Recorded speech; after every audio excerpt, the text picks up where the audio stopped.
कई साल पहले मैं मंगोलिया की कौम में था। वो मुझे एक बहुत दिलचस्प तजुर्बा हुआ।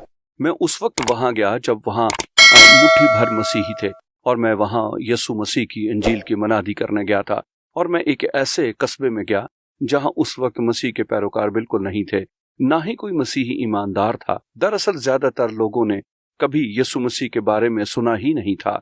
लिहाजा मैं उस कस्बे के चौक में यीशु मसीह के मुतालिक बात कर रहा था, ऐसे ही जैसे मैं एक बेंच पर बैठा हूं और मैं मनादी कर रहा हूं और इर्द गिर्द सब लोग सुन रहे थे। और एक बूढ़े शख्स ने एक सवाल पूछा। ये एक बहुत ही दिलचस्प सवाल था। उसने कहा, जनाब, आपका खुदा कैसा दिखता है? अब आप इस सवाल का क्या जवाब देंगे कि आपका खुदा कैसा दिखता है? मेरा मतलब है कि मैं जानता हूं कि उसका क्या मतलब था। क्या वो लंबा है? क्या वो चौड़ा है? उसका रंग कैसा है? यही सवाल थे, लेकिन मैंने उसे ये जवाब दिया, अगर आप ये जानना चाहते हैं कि खुदा कैसा दिखता है तो बाइबल मुकद्दस को पढ़ें। बाइबल मुकद्दस हमें बताती है कि खुदा कौन है, वो किस तरह काम करता है, उसने क्या कहा, उसने क्या किया।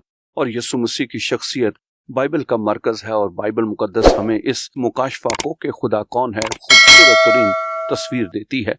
लिहाजा अगर आप जानना चाहते हैं कि खुदा कैसा होगा, आप बाइबल मुकद्दस पढ़ें, अपनी निगाहें यीशु मसीह को देखने पर मरकूज करके बाइबल को पढ़ें, क्योंकि यीशु ने कहा कि तुम किताब मुकद्दस में ढूंढते हो क्योंकि समझते हो कि उसमें तुम्हें हमेशा की जिंदगी मिलती है, और ये वो है जो मेरी गवाही देती है। लिहाजा अगर आप जानना चाहते हैं कि खुदा कैसा है तो यीशु मसीह की तरफ देखें, आप उसे किताब मुकद्दस में पाएंगे।